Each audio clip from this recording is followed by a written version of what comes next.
There's a kind of a girl who can send your heart whirling away, but those are the kind you don't happen to find every day. You'll meet smart ones and tough ones, just good enough ones. They're fine, kid, go out there, enjoy. But in all of your life, you get only 3 shots at the real McCoy. And this one could be one of the great ones. This one could be one of the ones you won't forget. If the stars in her eyes makes your confidence rise like a rocket that's ready to blow, then kid, you found one of your great ones. Don't let her go. Now for those of you who heard in the early announcement, I made my Broadway debut this last year in A Bronx Tale, which was pretty much an enormous dream come true in more ways than one. And I got to listen to this gorgeous song every night, sung by the great Nick Cordero originally. And this is one of my favorite onstage mistakes ever. For those of you who don't know the show or haven't seen the movie, if you're that one person in a million, the show is predicated on a 10-year-old Italian in 1960s Bronx who sees a shooting in front of his stoop. And when the police come, he doesn't rat out the shooter to the police. And that man, that shooter, happens to be the head of the local mafia. And because of that, he is indoctrinated into the world of organized crime. And so the way this scene was set up on a musical theater Broadway stage is that 2 chorus members would come out of stage left, one with a bat, fighting over a parking spot, and he'd be beating the crap out of him. And Nick Cordero, as Sonny, would take a gun out of his back pocket and go to shoot him. We had a gun with real blanks at the time, not real bullets, but blanks, and he would shoot him and he would go down. So one day, the fight is happening, Nick Cordero goes to pull out his gun, shoots, nothing happens. It's okay though, because we have a backup gun backstage with a stagehand in case that gun doesn't go off. He shoots his, nothing happens. We have no sound cue. The whole show is predicated on this act of gun violence.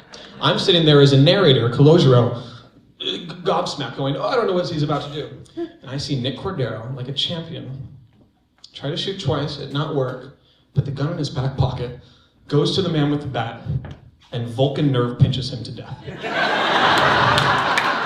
I swear to God. I would. There's a line later, a policeman comes in and asks the kid, can you point out the guy who pulled the trigger? He had to change the line to, can you point out the guy who broke his neck? The whole show changed. It's live theater, baby. There's nothing like it, and I miss those memories and those moments every damn day.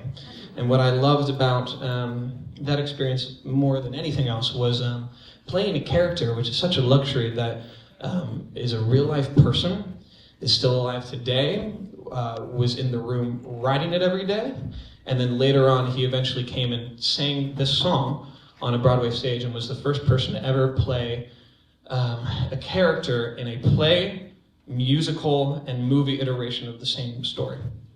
And that man is here with us tonight. Yeah, this one could be one of the great ones.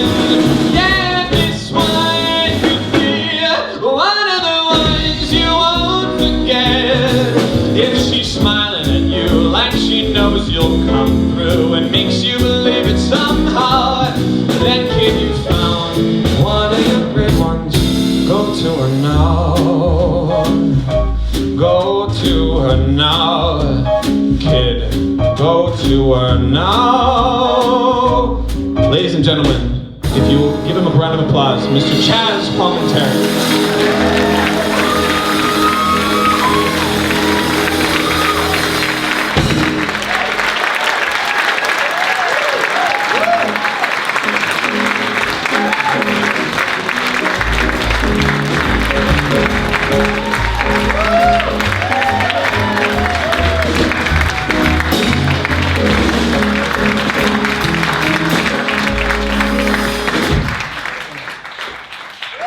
Now, are you going to sing that song now?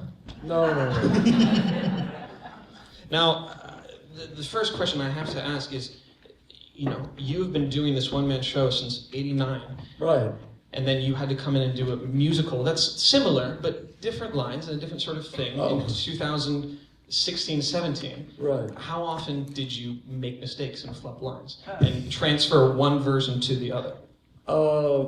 It never happened until I did the musical. After I did the musical, then I had to do the one-man show in Mohegan Sun. And there was like 5,000 people there. And all of a sudden I'm doing the one-man show, and I broke into this thing where I was waiting for Lorenzo to talk back to me, and I went, oh my God, I just said the wrong line, but nobody knew because it was a one-man show, thank God. So I just caught myself and I slid right back into the one-man show. That was the only time that ever happened, but it was scary. Right, but it's, that's the whole point of live theater, baby. You see, Bobby didn't tell you that when that happened, when Nick Cordero, when the gun didn't go off and the other gun didn't go off, he didn't tell you that I was sitting in the audience, putting my head down, saying, how are they going to get out of this? Like he said, the whole show is based on this one guy pulling the trigger, killing this guy. So it kind of just live theater about it. It's nothing better. And this moment when you were in LA, you had been fired as a doorman. Yeah. By a guy whose agency later picked you up. That's my favorite part. Can you tell a story about how you were fired as a doorman? Well, I'll tell you quickly people always go, how did Bronx Tale happen? And I said, well, I was an actor, obviously, and then I went to LA. I was working there, and I got on a few shows right away. Like, I was on Hill Street Blues. I don't know if anybody remembers that show. The great show. And a bunch of Dallas and Matlock, and I did a lot of those shows. And then I ran out of money like any actor does. And I used to box, so I got a job as a bouncer at this club, the Doorman.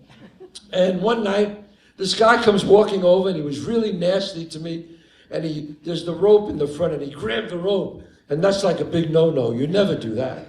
And I grabbed his hand, and I took the rope out. I said, now for that, you're not getting in. And he looked at me, he says, you will be fired in the next 15 minutes. And I said, yeah, sure, yeah, tell everybody tells me that. And the guy, it was his party that he wanted to get into. And he was the biggest agent in the world. It was Swifty Lazar. And Swifty Lazar was the biggest agent in the world, and 15 minutes later, I got fired, just like he said. And I drove home, and I sat on the edge of my bed. I said, what the hell am I going to do? I had $200 in the bank. And I looked on the refrigerator, and I had my father's card there that he wrote. My father wrote, the saddest thing in life is wasted talent. I looked at that and I said, well, if they won't give me a great part, then I'll write one myself.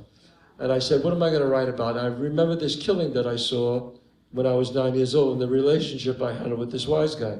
And I started writing, and I would put it up for my theater company. And after 10 months, I had 90 minutes of a one-man show. I said, I'll play a one-man show. I'll be the only one in it. They gotta notice me, And I did the show, and the reviews came out. It was like a skyrocket. And I got offered $250,000 a week after it opened. Right, but then who were you picked up? Which agency picked you up? Well, they were William Morris. William Morris. And who did Swifty Lazar work for? William Morris. Exactly. Goes to show you, they didn't care. It was William Morris, ICM, and CAA were fighting over me. And it went from 250 to 500 to 1 million. And still, I said no because they didn't want me to play Sonny, didn't want me to write the screenplay. And then one day, Robert De Niro walked in, saw the show, met me backstage and said, that's the greatest one-man show I ever saw. This is a movie. You shake my hands, you play Sonny, you write the screenplay, I'll play your father, I'll direct it. Let's go partners. And that's how it happened.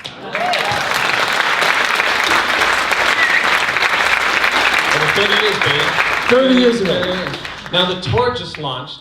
How are you feeling about that? Are there any changes to the show? Are there any things that you reworked on, or is it all the same thing that was up on Broadway that's now about to go over and tour the country? Actually, Sergio did some changes. Sergio Trujillo, who was our choreographer. Yeah, who was incredible. He made some changes on some of the dancing and made it bigger because the stages are much bigger on tour. You know how that is, 2,800 seats. So he changed the dancing a little bit, and he did a phenomenal job. And some of the jokes, I changed just a touch because I said, you know what, I can make that joke better, and I just wrote a few things. But, people don't know that we couldn't find a Colodro. We looked, I don't know, we must have saw 1,000 actors. We could not find the closure. This was for the Paper Mill Playhouse, and finally we got it down to 2 people. Was Bobby Conte and Jason Cote. Jason Cote. And it was, Amazing actor. We kept going back and forth between both of them. And Bobby just got out of college.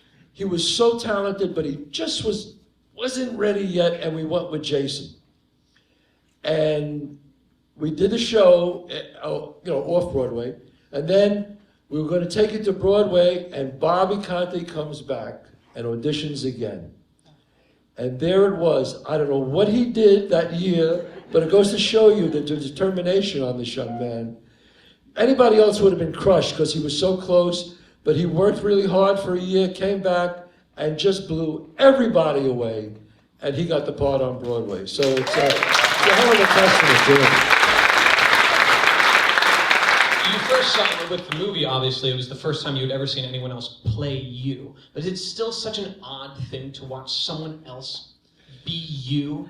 That's such a unique experience. Yeah, it's kind of strange, and when you see someone play you, and I go, wow, First of all, he had this incredible head of hair. I said, that's the guy. I said, I had hair like that once.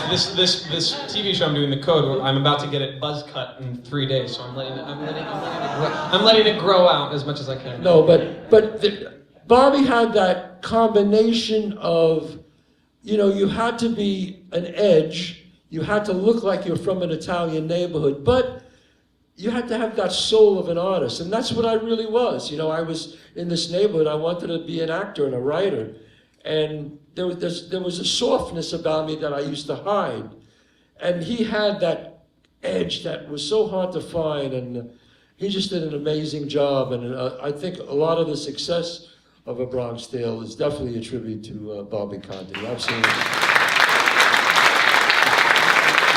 Now, this is something many people don't know. You used to have a rock band. You used to tour when you were in your 20s. In the 60s, yes, in the 60s, I had long hair down to here, and I sang, and it was, pretty crazy back then. That's why when I got the chance, when Nick Cordero did a movie, and they were looking, said, who are we going to get to replace him? And they said, Chazz, would you do it? And I said, okay, let's do it. And I came in and did it, and it was a really great thrill. And did you write your own music? Did you do covers? Like, what was the sort of style of music? We did basically covers. Okay. Yeah, it was mostly covers, Like what? Does Hip-Flores know anyone off the tune? The songs like Since I Fell For You by Lenny Welch, Moon Dance by Van Morrison, things like that. I can see where you're going.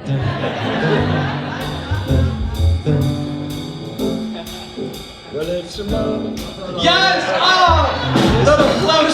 This is not about me singing. This is about Bobby, and I'm just really happy to be here. And I'm here because, sometimes when someone gives you a break, like Robert De Niro gave me a break, I always said to myself, if I ever get a chance to meet a young, talented actor who's looking for a break, is to give them a break, And I really believe that when you make it, a great actor once told me that when you do make it, it's your responsibility to send the elevator back down, So, and I told Bobby, when I met him, I said, Bobby, and he asked me, could you come out? And I said, Bobby, I'll do anything you want because I love you.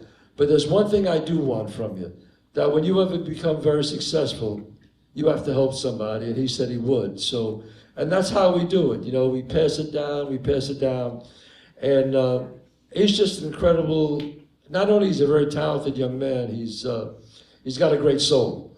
And that's why I'm here tonight, to help him out. I want to give you like a $20 bill. That would have been a better joke. Well, I look at his life, and I look at my life, and I go, wow, we grew up so differently. Yeah. He grew up out in San Francisco. Out in San Francisco. I grew up in the streets of the Bronx, and it was a little different, You know, I gotta tell you, there's no better tour guide to go through the Bronx with than Chazz Palminteri. Depending on who you're talking to, they call them different names. Sometimes it's C, sometimes it's Chazz. I've found one person who called you Colosio. Yeah, well, the old timers call me Colosio. Hey, Colosio, how are you? Get over here. I don't call you that Chazz name, whatever that is. You know, that's what they do. I mean, growing up in that neighborhood, I'll give you an example of the type of neighborhood. In 1982, I got my first big break. I was an understudy on Broadway. And I was very excited by that. I got noticed, and I knew that I got an agent from that. And I went back to the bar in the neighborhood, and I saw all the guys, and they were all excited. They said, oh, we hear you're on Broadway. This is great. Then the wise guys were listening. They said, oh, you're on Broadway? I said, yeah. They said, well, we want to come and see you. And I said, well, you really can come and see me. And the guy said to me, well, you on Broadway or not on Broadway? I said, no, I'm on Broadway, but I'm an understudy, you see. So he looks at me and says, what's an understudy? They don't know. I said, well, if something happens to the lead guy, then I go on. Not realizing what I just said to this maniac. So about 5 minutes later, he walks over to me and he goes, hey, Chazz, come in. Can I talk to you? And I said, yeah, well, what's up? He looks me straight in the eye and goes, you want to go on? So I said, excuse me? I wasn't sure what he said. He goes, you want to go on? And then I realized what he was saying to me. And I, no, you can't do that. He says, don't worry, we'll make it look like a mugging, nobody's gonna know. 1982, I was so scared that night I had to watch the show, and I'm watching this guy do it, and he was nasty, he was mean to me. And I looked at him and I said, man, you don't know how lucky you are. That's a true story. He's got a man of him. Mr. Chazz Palminteri, ladies and gentlemen. Thank you so much, God bless you.